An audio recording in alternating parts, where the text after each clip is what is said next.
We have the chicken of the year. I've been doing this for 15 years and this is, I believe, one of my favorite chicken recipes ever. There's a very nice skin and then below there's a peanut butter and thyme mixture. And I also made some twists for the veggies so that they are perfectly cooked and the taste is 10 times better than you've ever eaten. How can you say that, Refika? You might say. You'll see the tricks that I've made in the video and you'll understand, hopefully.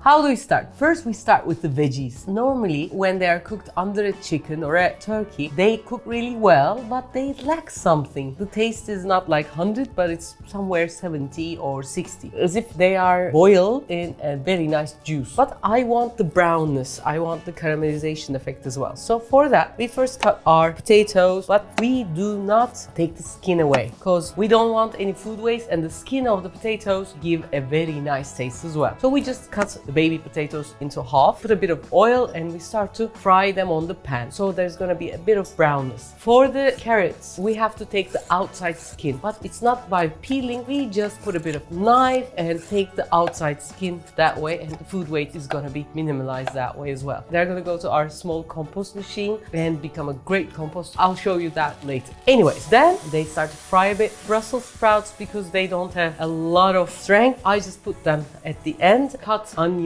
into 4 pieces. I do not cut the top part so that they don't fall apart because they are connected from one place. Also put a lot of garlic. It's gonna give a great smell and incredible taste to everything. Put a bit of salt. I let them brown. That brownness is gonna be like the meat has its Maillard reaction. We have this caramelization reaction. It's gonna increase the flavor of the veggies. It's not gonna cook them, but it's gonna increase their flavor. And when they're cooling down, we start to have a mixture. The mixture is gonna be 3 tablespoons of butter, about 200 grams of salted peanuts, a bit of ginger. I like the ginger to come to my teeth a bit, but not too much. My ginger was quite fresh, so I roughly chopped it. When it gets grinded, it's gonna have that lemony flavor in the chicken and it's gonna lighten up the whole thing incredibly. Put them into the grinder for a while. They're gonna be in big chunks. Then add a bit of thyme. Also put 2 dried peppers. You might not find that pepper everywhere in the world and it's gonna have a bit of spiciness. You can put a hot red pepper or a powdered pepper as well, but powdered pepper gonna heat everything. This is gonna hit you and then run away. When they're all nice and chunky, they're gonna smell incredibly. Then I take my chicken, start from the neck. With my fingers, I slowly open and go all the way to the thighs. You have to use your fingers back and forth like a windshield. Take the thighs that tie the skin and the meat together and you're gonna do that like your windshield fingers. Then I also put some lemon around the chicken. You get a knife, you cut a few places and also to the thighs and a bit of salt. Saltiness is going to be soaked by the meat and it's going to increase its taste. It's going to reduce juices a bit, but the taste is going to be better. Then take a handful of this beautiful mixture, start from the thighs and then add it in the middle. So there's going to be a one thick layer everywhere on top of the chicken.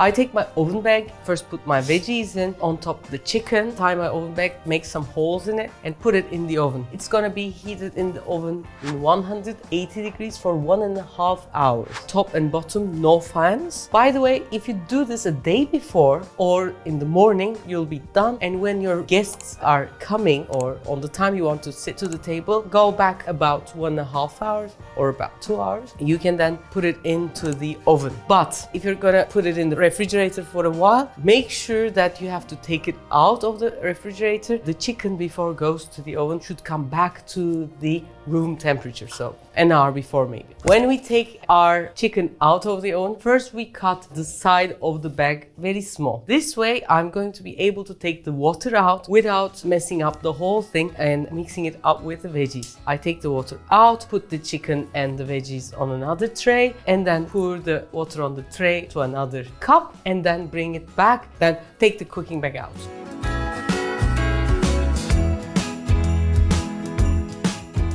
After this, we need a bit of molasses, and I'm going to use this gravy a bit to loosen this molasses. Instead of molasses, you can use maple syrup. That would be really nice. This is rather thick. On top is already really beautiful, but especially on the sides, it's a little whiter. So to those white parts, I am putting mostly this molasses mixture here to these parts. I also got some butter and fat from the mixture. One last by everything on top a bit. It will be more shiny. To the darkest part, I don't put much. The rest of the mixture goes to my veggies. They're so well. If you like, guys, you can put some wine. Finally, last but not least, some peanuts. Goes all around. This adds a crunch. The veggies are gonna be creamy. The chicken is gonna be very soft. Just the skin is gonna be crunchy and peanuts are gonna be crunchy, and I like that. So I put it to the grill and the fan together.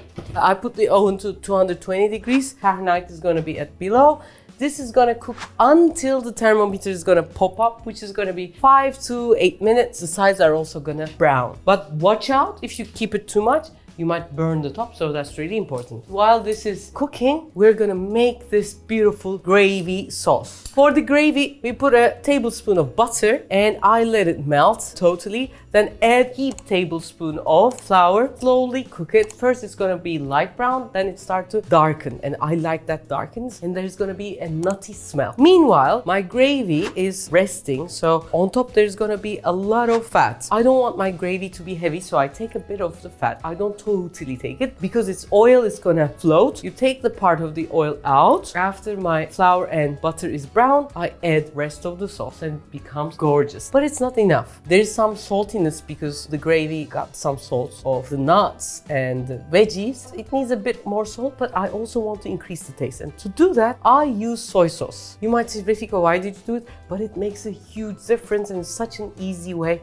on a rush, which is usually a New Year's Eve rush, and you want the good taste without a big hassle, so soy sauce does that for us. I also add a teaspoon of vinegar. You can also add a bit of wine if you like. That will balance the taste as well, so it becomes gorgeous. If you have lumps, have a whisk and make sure before it boils, whisk it really well so that there are no lumps. When your chicken is ready and when you're ready to serve, you can understand the good chicken by just taking the thigh with your hands. If you don't have to cut it and it can move, that's how it works.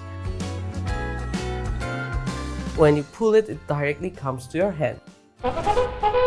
For example, I can cook the chicken in 210 degrees Celsius and it will cook probably in 40 to 50 minutes, but I wouldn't have that effect. And then we put a bit of veggies, put a bit of sauce on top, and it becomes gorgeous. When you're serving the breast, there's a thin bone in the middle of the breast. You have to put the knife just a little on the side of that breast and then cut it that way. This is gonna be served for two, so I'm going to cut this part in half. Use a bread knife. What it does is, it's for the things that are crunchy outside and soft inside. Same as our chicken right now. The skin is crunchy and hard, below is soft, so it's better to use this bread knife. These parts cut the skin. It will be easy for you to move on.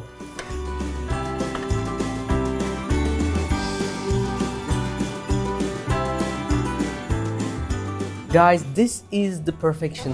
Look, this is a skin that everyone would love to eat. And this in the middle is full of taste, and with the gravy and the veggies too.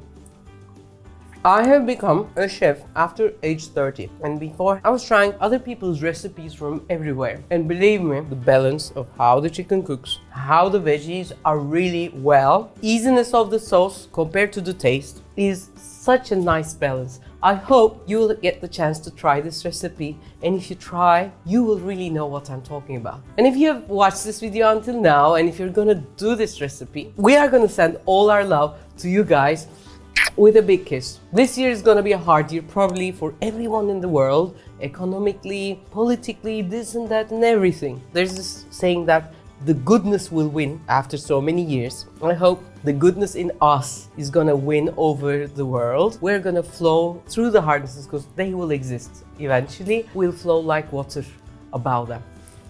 Take care.